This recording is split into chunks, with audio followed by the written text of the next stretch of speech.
दोस्तों, आप सभी का स्वागत है आपके अपने यूट्यूब चैनल में।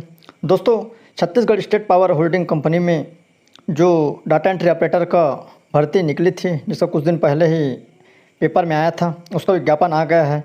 बहुत सारे अभ्यर्थी कमेंट कर रहे थे कि सर विज्ञापन कब आएगा। तो लीजिए, आपके लिए विज्ञापन यहाँ पर जारी हो चुका है। तो चलिए आपको मैं यहाँ पर पूरे डिटेल में बताता हूँ कि इसमें योग्यता क्या है, आपकी एज क्या है और इसमें वेतन क्या दिया जाएगा और आपका सिलेबस क्या रहेगा। दोस्तों, वीडियो में आप लास्ट तक ज़रूर बने रहिए, तभी आपको समझ में आएगा।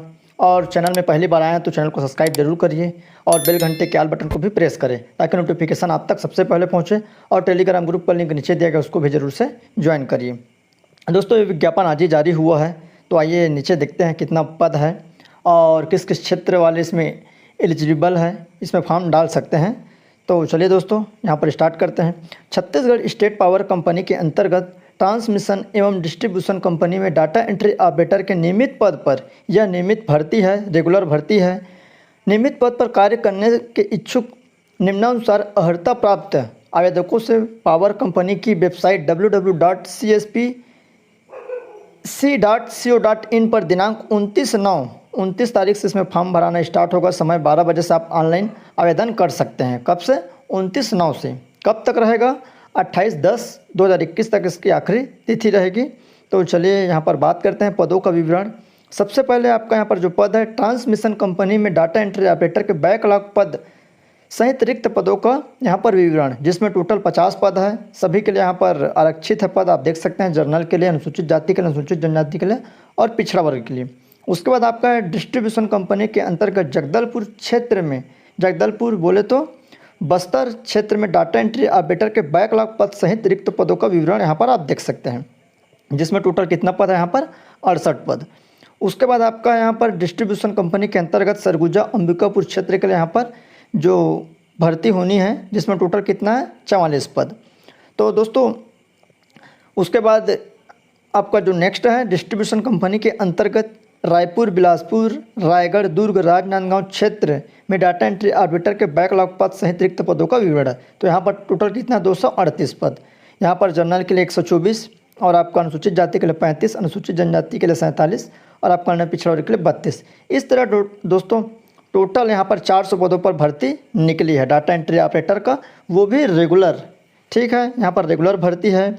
इसके लिए एग्ज़ाम होना है, मैं सब आपको नीचे बताऊँगा। तो आइए अब नीचे बात करते हैं यहाँ पर मूल निवासी की बात। तो इसको आप अच्छे से समझिएगा, उसके बाद आप कमेंट करिएगा। तो मूल निवासी की यहाँ पर जो बात कर रहे हैं, ट्रांसमिशन कंपनी में डाटा एंट्री ऑपरेटर के पद हेतु छत्तीसगढ़ राज्य के मूल निवासी अनिवार्य है। मतलब जो ऊपर में बताया है ट्रांसमिशन, आइए मैं आपको दिखाता हूँ। ये ट्रांसमिशन है। यहाँ पर छत्तीसगढ़ के कोई भी कैंडिडेट यहाँ पर फॉर्म डाल सकते हैं, आज छत्तीसगढ़ के सभी ज़िले के। ठीक है, ट्रांसमिशन में। उसके बाद नेक्स्ट है डिस्ट्रीब्यूशन कंपनी के जगदलपुर क्षेत्र। तो यहाँ पर जगदलपुर मतलब बस्तर क्षेत्र के लिए, बस्तर संभाग के लिए डाटा एंट्री ऑपरेटर के पद हेतु छत्तीसगढ़ राज्य के बस्तर संभाग के, केवल बस्तर संभाग के व्यक्ति वहाँ पर फॉर्म डाल सकते हैं, डिस्ट्रीब्यूशन कंपनी जगदलपुर क्षेत्र के लिए। तो उसको आप समझ गए होंगे। उसके बाद आपका डिस्ट्रीब्यूशन कंपनी के अंबिकापुर क्षेत्र के लिए केवल आपका सरगुजा संभाग के ही व्यक्ति वहाँ पर फॉर्म अप्लाई कर सकते हैं, अदर जिले वाले फॉर्म इसमें डाल नहीं सकते हैं। आप इस चीज़ को ध्यान रखिएगा और समझिएगा। उसके बाद आपका डिस्ट्रीब्यूशन कंपनी के रायपुर, बिलासपुर, दुर्ग, राजनांदगांव, रायगढ़ क्षेत्र में डाटा एंट्री ऑपरेटर के पद हेतु छत्तीसगढ़ राज्य के जिले का मूल निवासी होना अनिवार्य है। उसके बाद आपका जो घ में बताया गया है, इस क्षेत्र के लिए केवल इसी क्षेत्र के व्यक्ति इसमें फॉर्म डाल सकते हैं, अभ्यर्थी फॉर्म डाल सकते हैं, बस्तर और आपका सरगुजा संभाग को छोड़कर। तो यहाँ तक आप इसको समझ गए होंगे। नेक्स्ट है डाटा एंट्री ऑपरेटर के पद का दायित्व। तो यहाँ पर उसका दायित्व है, सभी को मालूम होगा कि डाटा एंट्री ऑपरेटर पद पर नियुक्त कर्मी द्वारा संबंधित कार्यालय के टंकण संबंधी सभी कार्य किए जाएंगे। आपको ये समस्त इसमें MS वर्ड, एक्सेल, ये सब आपको जानकारी होनी चाहिए। उसके बाद है यहाँ पर आपका पेमेंट। जो डाटा एंट्री ऑपरेटर के पद पर पे मेट्रिक रहेगा, आपका स्केल 4 का रहेगा। 19,800 से 62,600 स्केल पे रहता है, मतलब 1900 ग्रेड पे।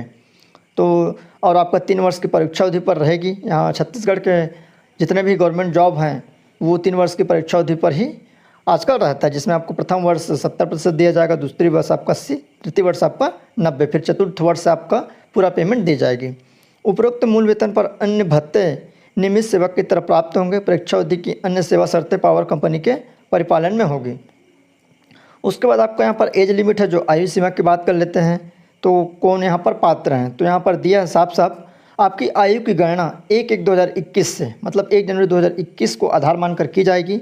न्यूनतम आयु आपका 18 वर्ष होना चाहिए और अधिकतम आपका यहाँ पर जनरल पुरुष महिला दिव्यांग के लिए 40 वर्ष, मतलब 40 वर्ष यहाँ पर रखा गया है। इसमें पुरुष और महिला दोनों पात्र हैं, दिव्यांग भी पात्र हैं, इस चीज़ को आप ध्यान रखिएगा। सभी लोग इसमें फॉर्म अप्लाई कर सकते हैं। जनरल के लिए 40 वर्ष, ST SC OBC यहाँ पर छूट मिलाकर 45 वर्ष से अधिक नहीं होना चाहिए। जिसको जितना छूट मिलता है वो यहाँ पर छूट का यहाँ पर लाभ ले सकते हैं, परंतु किसी भी उम्मीदवार को 45 वर्ष से अधिक नहीं होना चाहिए। इसको आप समझ गए होंगे, आशा करता हूँ। अधिकतम आपका 45 वर्ष रहेगा जो ST SC OBC हैं उसके लिए। भूतपूर्व सैनिकों के लिए भी यहाँ पर छूट दी जा रही है, जिसमें 3 वर्ष से अधिक नहीं होगी। ठीक है। शैक्षणिक योग्यता की बात कर लेते हैं। तो शैक्षणिक योग्यता में बहुत सारे लोग कन्फ्यूज़न थे, तो शैक्षणिक योग्यता की यहाँ पर बात करते हैं तो आपको UGC से मान्यता प्राप्त विश्वविद्यालय से द्वितीय श्रेणी में, ठीक है, यहाँ पर परसेंट का जिक्र नहीं किया है, द्वितीय श्रेणी में आपको स्नातक डिग्री अनिवार्य है डाटा एंट्री ऑपरेटर के लिए। मतलब आपका ग्रेजुएशन होना कंप्लीट है। जो फाइनल ईयर में है वो फॉर्म नहीं डाल सकते हैं, जिसका कंप्लीट हो चुका है वही लोग इसमें फॉर्म अप्लाई करेंगे। दूसरा, किसी मान्यता प्राप्त संस्था से डाटा एंट्री ऑपरेटर या प्रोग्रामिंग में 1 वर्षीय डिप्लोमा आपके पास होना अनिवार्य है, या तो आपका DCA या PGDCA। उसके बाद है कंप्यूटर में अंग्रेजी एवं हिंदी में 5000 की डिप्रेशन प्रति घंटा स्पीड भी होना अनिवार्य है। इसके लिए आपको एग्ज़ाम होगा, स्किल टेस्ट होगा आपके यहाँ पर पेपर के हिसाब से। उसके बाद पावर कंपनी के परिपत्र क्रमांक में दिनांक 11/6/2018 के अनुसार उपयुक्त शैक्षणिक योग्यता कंप्यूटर संबंधी अर्हता निम्न भी यहाँ पर नीचे में मान्य है। तो आइए क्या क्या और मान्य है जिसके लिए आपको कंप्यूटर की आवश्यकता नहीं होगी। तो ऐसे आवेदक जो UGC से मान्यता प्राप्त संस्था से कंप्यूटर में BE किए होंगे, कंप्यूटर साइंस में BE, इंफॉर्मेशन टेक्नोलॉजी, उसके बाद है BSc कंप्यूटर साइंस में जो BSc किए हैं, या इंफॉर्मेशन टेक्नोलॉजी किए हैं BSc में IT से। उसके बाद आपका BCA जो न्यूनतम द्वितीय श्रेणी में स्नातक हो। ठीक है। उसके बाद आपका न्यूनतम द्वितीय श्रेणी में स्नातक के साथ साथ आपका MSc कंप्यूटर साइंस वाले यहाँ पर फॉर्म डाल सकते हैं, या MSc इंफॉर्मेशन टेक्नोलॉजी वाले भी यहाँ पर फॉर्म डाल सकते हैं। उसके बाद है MCA स्नातकोत्तर वाले भी फॉर्म अप्लाई कर सकते हैं। उन्हें कंप्यूटर संबंधी योग्यता के लिए पृथक से आपको अन्य प्रमाण पत्र DCA या PGD से प्रस्तुत करने की आवश्यकता नहीं होगी। नेक्स्ट है ऐसे आवेदक या आवेदिका जो निम्न पाठ्यक्रम में न्यूनतम द्वितीय श्रेणी में स्नातक, उन्हें कंप्यूटर संबंधी के लिए UGC से मान्यता प्राप्त संस्था से पाठ्यक्रम में से कोई भी यहाँ पर उत्तीर्ण होना अनिवार्य है। तो आइए नीचे में देखते हैं। ऐसे भी अभ्यर्थी फॉर्म डाल सकते हैं जिन्होंने computer science, information technology, modern office management में 3 वर्षीय डिप्लोमा अथवा DCA में 1 वर्षीय डिप्लोमा किए हैं, वो भी यहाँ पर फॉर्म डाल सकते हैं। ठीक। नेक्स्ट है ITI से computer operator and program assistant COPA में 1 वर्षीय डिप्लोमा वाले भी यहाँ पर पात्र हैं, और PGDCA वाले भी यहाँ पर पात्र हैं।